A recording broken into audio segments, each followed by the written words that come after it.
Hello à tous, j'espère que vous allez bien. Je suis Kaina et je suis coach en développement personnel. On se retrouve aujourd'hui sur ma chaîne Lean Soul pour un nouveau podcast. Alors, aujourd'hui, on va parler d'un couple lambda, pas une histoire précise, pas quelqu'un en particulier, juste une dynamique qu'on voit finalement souvent. Et attention, ici, je vais parler d'une femme jalouse et d'un homme en face. Mais cette dynamique, finalement, n'a pas de genre. Ça peut être totalement inversé. Parce que l'insécurité, elle ne choisit pas de camp. Alors, imagine une jeune femme. Elle aime, mais elle est renfermée. Elle doute, elle compare, elle analyse. Elle est hyper jalouse.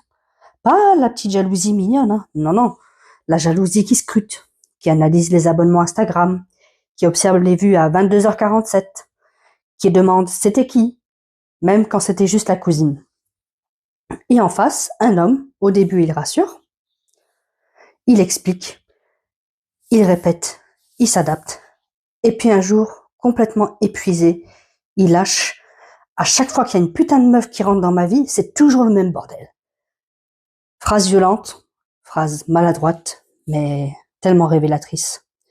Parce que lui pense que le problème, ce sont les femmes, et elle pense que le problème, ce sont les autres filles. Alors que finalement, le vrai problème, c'est une insécurité qui n'a jamais été travaillée. L'insécurité, c'est quelque chose qui est insidieux. Au départ, ça ressemble à « je veux juste être rassurée ». Bah, c'est normal d'être un petit peu jalouse, non ? Si tu n'as rien à cacher, ça devrait pas te déranger en soi. Sauf que répéter, répéter et répéter, bah ça use. Un couple ne peut pas respirer si l'un des deux est en mode enquête policière permanente. Et souvent, bah ce qui finit par arriver, c'est exactement ce qu'on redoutait. La distance, l'agacement, la rupture. Et là, la personne, elle se dit, bah tu vois, finalement j'avais raison. Alors que ce qui se cache en réalité, bah, c'est l'autosabotage, acte numéro 172. Finalement, la jalousie en soi, n'est pas le problème, c'est le symptôme. Le vrai sujet, c'est est-ce que je me sens suffisamment en sécurité en moi pour aimer sans contrôler.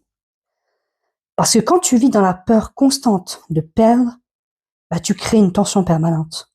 Et personne ne reste longtemps dans un climat où il doit prouver sa loyauté tous les jours. Et encore une fois, ça peut être une femme, ça peut être un homme. L'insécurité n'a pas de genre, elle a juste des conséquences. Alors j'ai envie de te dire, est-ce que tu es en relation pour partager ou finalement pour te rassurer? Parce qu'à ce moment-là, bah, l'énergie n'est pas du tout la même. Une insécurité non travaillée peut exploser un couple en mille morceaux, pas du jour au lendemain, mais un peu comme le goutte à goutte. Et la bonne nouvelle, bah, c'est que ça se travaille. La confiance en soi, les blessures d'abandon, la peur de ne pas être suffisant, tout ça, ça se déconstruit. Alors, si ce podcast t'a parlé, abonne-toi pour ne pas rater les prochains. Et si tu sens que ton insécurité est en train de saboter tes relations ou que tu attires toujours les mêmes dynamiques explosives, je t'invite à prendre rendez-vous avec moi. Tu trouves mon lien en bio et on va arrêter le sabotage avant l'acte numéro 173. À très vite pour un nouvel épisode.